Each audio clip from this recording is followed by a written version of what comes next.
Mic check one.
Okay, I think we're about ready to go on the record.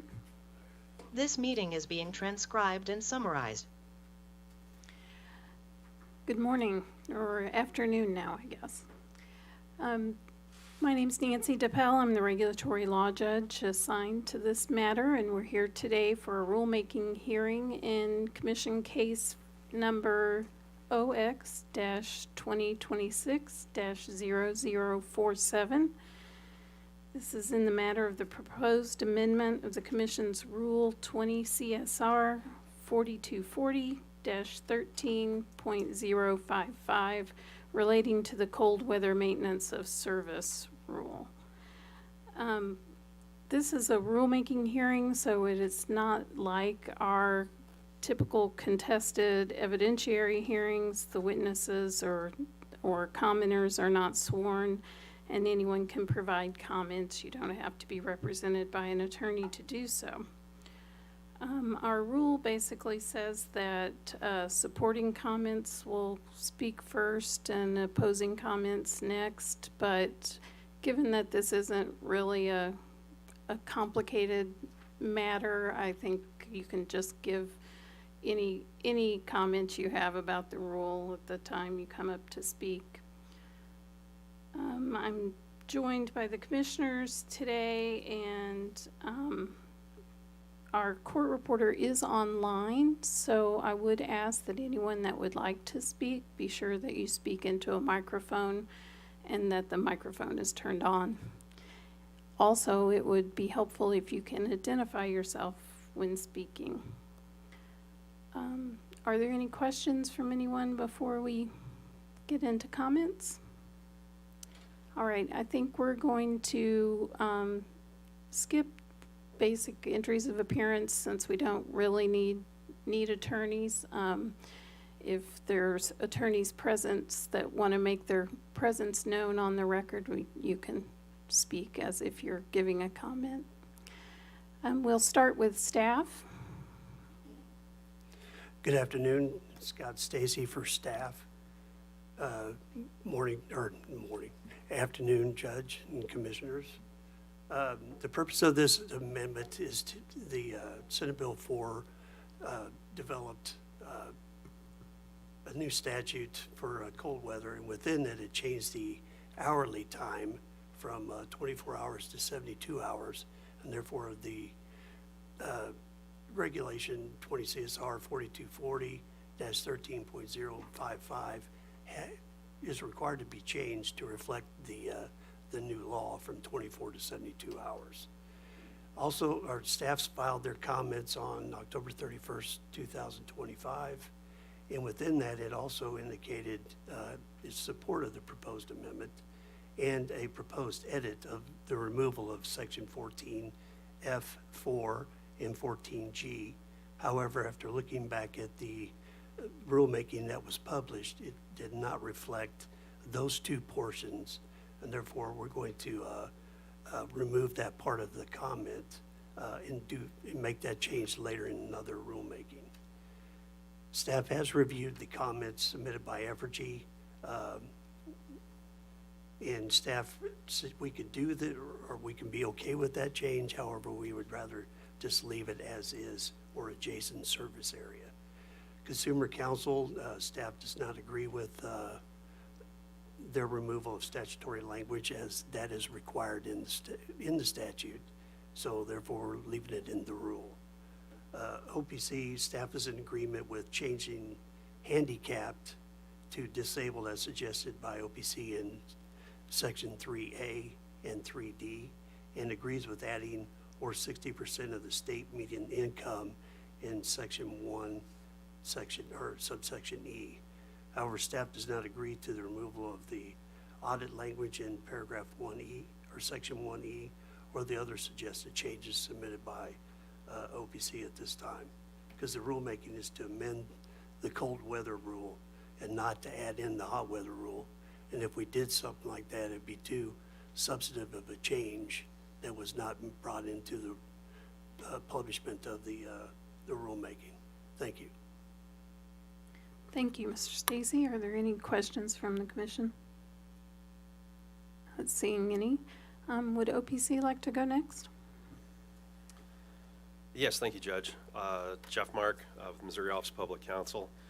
As Mr. Stacy described, some of the issues, are suggested amendments. Overall, OPC does not have a number of changes here. We added an attachment in our filing to the extent that there are changes. It's indicated the changes are in blue if they are PSC changes. They're red if they're OPC changes. What we attempted to do was merge the hot weather and the cold weather rule for efficiency purposes. Completely understand where Mr. Stacy's coming from, but both are statutorily driven at this point. It's in there. We just think it's probably more appropriate as opposed to doing a duplicative chapter that just spells out the hot weather rule. So our suggestion is just make it extreme weather and articulate both hot and cold within the context of this rule. As far as 1E is concerned, this was a reference to an audit that utilities are allowed to do to verify income. This is not a sword we're going to die on by any stretch of the imagination. I'll just merely point out that utilities, the feedback that I've gotten from utilities is that they are not social service agencies and don't have the capacity to verify income. Make that observation and be it as it may. As far as what else we got, Anna? There are a number of small editorial changes. Mr. Stacy already identified one, changing handicap to disabled. Again, it's consistent with the language that's already there in terms of disability payments and benefits. At various points, staff had made changes from his, her to customer. We just made that consistent throughout the text. We're not strongly, opposed to one or the other, just consistency across.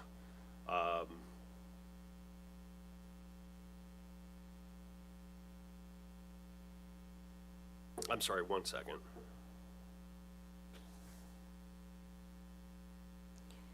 This is Anna Martin with the Office of the Public Counsel.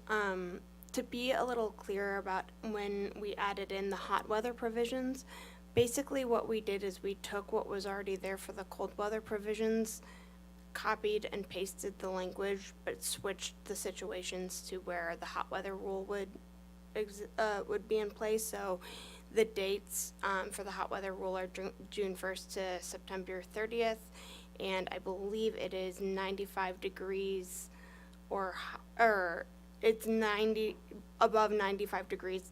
Those were the major changes we made. Everything else is pretty much as it was for the cold weather rule, but we just applied it to the hot weather rule so that it was not too much longer of a statute as well. I think that concludes our comments. Thanks.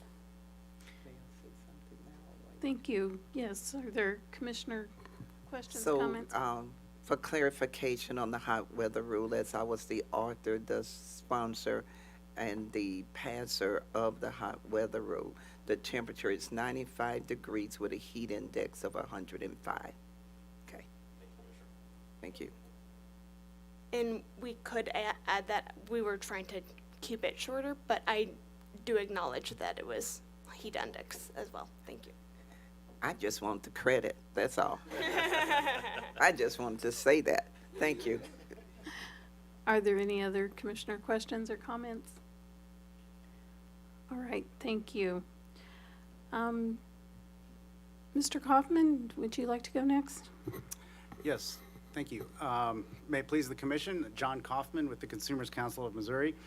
We support the rule, the provisions you proposed, but we also suggest something we think would be a nice cleanup to make, and that would be just to make it clear that now that we have a 72-hour look ahead for the forecast, that we don't need these time of day limits. It makes it very confusing, and I don't really believe that the intent was to say that, like, if there are certain times within the 72 hours that's not meeting the temperature threshold, that should not be a no-cut day.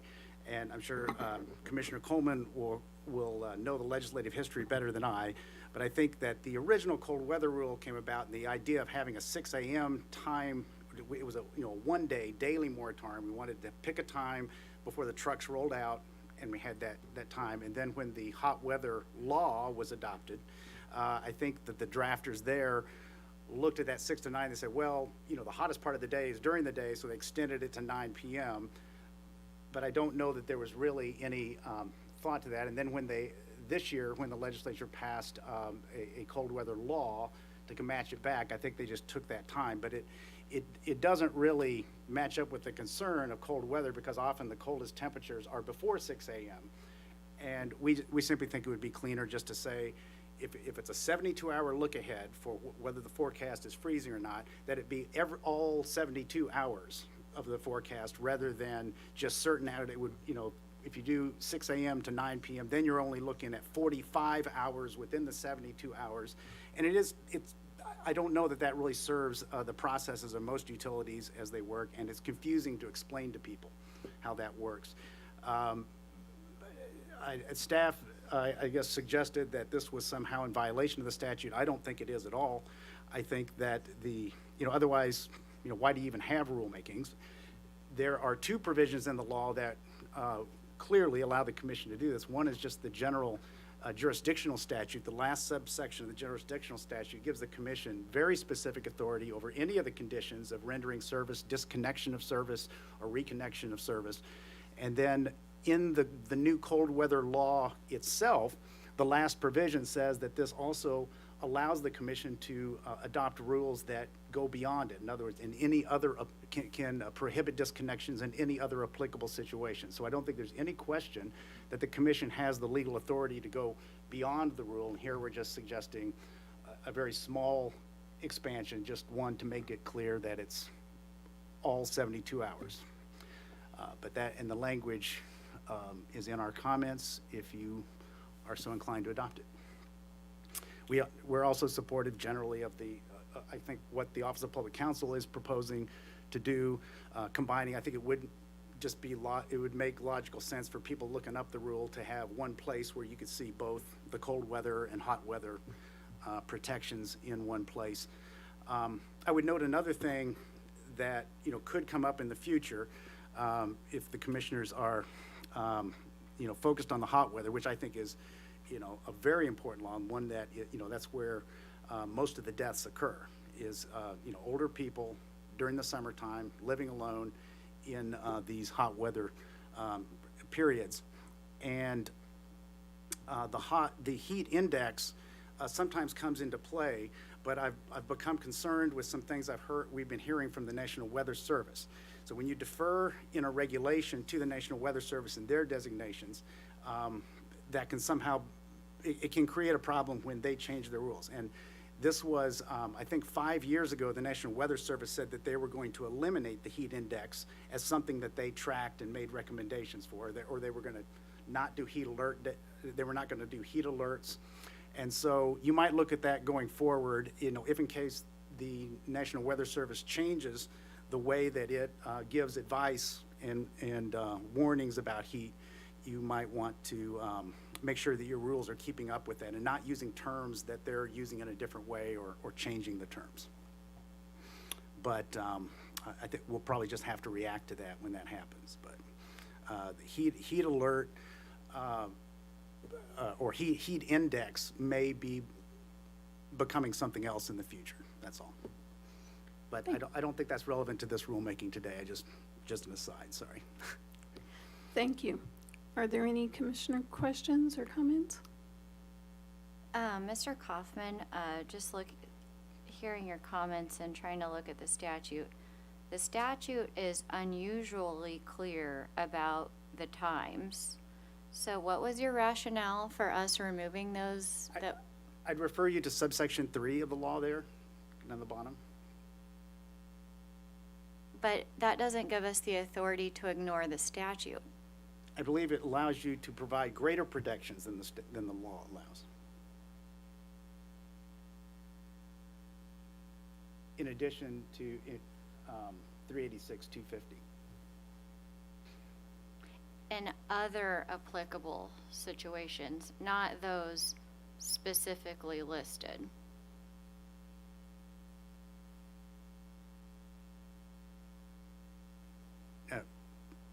I believe that that you have virtually plenary authority in, rulemaking authority in this area of connections and disconnections. And that in this, the time restrictions were not meant to be a restriction that couldn't be changed by the commission. Appreciate your thoughts. I can't say that I agree with them, so we can just let this go. Is there a purpose to the time of day that you think was being advanced by this law?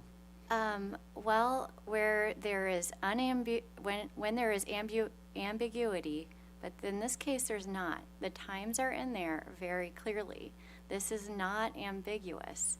It's very clear. So you have to assume that the General Assembly had a motive for being very specific about the timing. I believe that it's specific as to those particular times, but it doesn't suggest that it be prohibited at other times of the day. I think we're just going to disagree, so we can just move on. Are there any other commissioner questions or comments? I would like to have some discussion, though, about Mr. Kaufman's comments that it narrows that time frame down from 72 hours. I believe he said 48 hours. I'd be interested as we continue to go through those who make comments on their input regarding that. Certainly, the statute to me is clear, but I'm definitely interested in hearing what other options we might have available there and finding out what others think about that time frame. When I first heard that Senate Bill 4 included an expansion of that time frame, I was very excited because when the legislation was passed, as you know, it only had a 24-hour time frame, and it did have that, the actual time concerns in there. So I was excited about the 72 hours. It's a bit distressing when you look at what those time frames are spelled out to be, to see that that narrows it a bit. So certainly, I appreciate the conversation and the input about that, and thank you, Madam Chair, for bringing that up also. Thank you. Any further, Commissioner? Okay. We have some company representatives. Did you all have comments? Yes, Judge. This is David Yance with Spire, Missouri. Good afternoon, Judge and Commissioners. Appreciate the opportunity to provide some comments. And I am hopeful that I'll be able to maybe provide a little bit of clarity from the utility perspective on Mr. Kaufman's concerns and Commissioner Coleman, your comments. But first, we are very supportive of the rule change and share the sentiment that you had, Commissioner Coleman, about the expanded time period. This, expanding it from 24 hours to 72 hours, provides adequate time if a customer is disconnected for them to get reconnected before, before the temperatures would drop. So we do believe that this provides additional protection for customers and is a good change, good rule, and are pleased with the statute. Regarding the time, so, and I'll just explain what we're doing in practice. So the previous rule had 6 a.m. to 9 a.m. in it for 24 hours. Our interpretation of that is we're checking the forecast between the hours of 6 and 9 a.m. and then looking at the forecast for that full 24-hour period. What we believe the interpretation of the new rule would be is we can look at that forecast between 6 a.m. and 9 p.m. We're still looking out 72 hours. And so to alleviate your concern, John, we we are still looking at midnight. We're not ignoring the temperature during the night, because we're looking out 72 hours from that point in time that we are looking at the forecast. And just to expand on that a little bit more, in practice, we have a team scheduling our work, right? And they're doing that in the morning before our technicians are going out to perform that work. And so we have someone that's looking at the forecast, usually between 6 and 7 a.m., and they will look at that forecast now for 72 hours from them and then. And so if the temperature drops below 32 in any of those 72 hours that proceed from that point in time when they're looking at it, they're not going to schedule disconnects for that day. Then they'll look at it again the next day and see if there's an opportunity. So I don't believe that, I appreciate your comments, Mr. Kaufman, and would agree with you that you need to capture the full 72 hours. You shouldn't be ignoring the temperatures during the nighttime, because to your point, it does get cold at night, oftentimes colder than during the day because you've got the sun. So I think in practice, the concerns are alleviated. And I would say that the interpretation that we have, I believe, based on conversations I've had with other utilities, I don't know that there's any others here, but that their practice is very similar to ours. Thank you. Thank you. Are there any commissioner questions or comments for Mr. Jans? I have just one. And just out of curiosity, how does both the cold weather and hot weather rule work? If someone has been previously disconnected, are they reconnected during that period of time, or? They would not be, not unless they met the requirements to be reconnected. Okay. They certainly could be, but they would have to, address whatever the right reason was that they were disconnected, whether it be for non-payment or some type of hazard. They would need to address that before they were reconnected. Okay, thank you. Thank you. That was a very helpful explanation, so appreciate that. Any other commissioner comments or questions? All right, is there anyone else that wished to give comments on the rule? Mr. Kaufman? If I might add on to the discussion there, if the rule and the law is being interpreted as as Spire has interpreted it, I don't think our concern is an issue.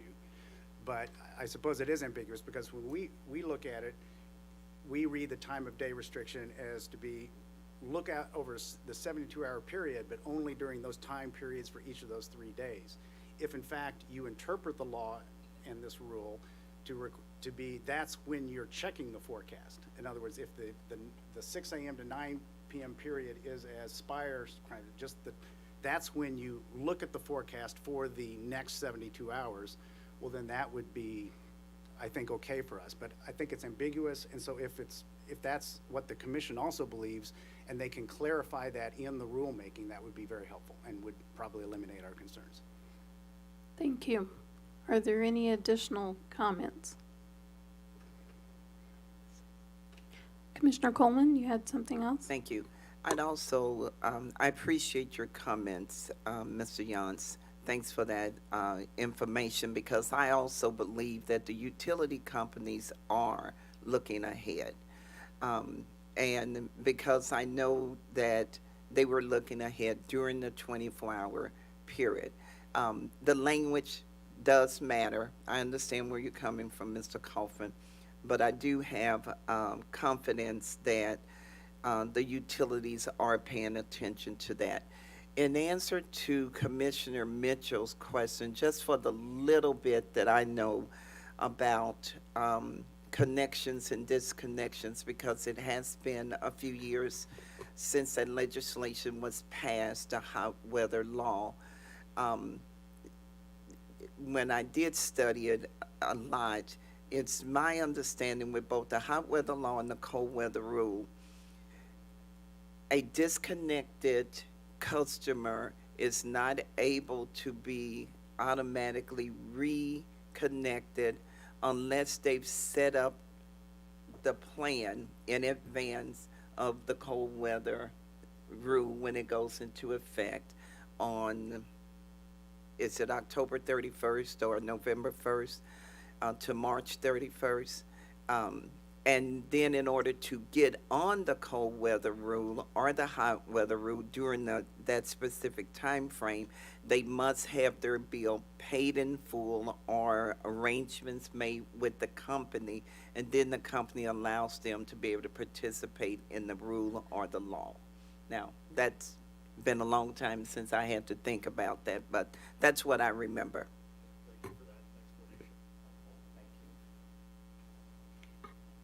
Are there any final comments? All right, seeing none, we appreciate everyone's participation and helping us make the best rules we can. And we can be adjourned. Thank you.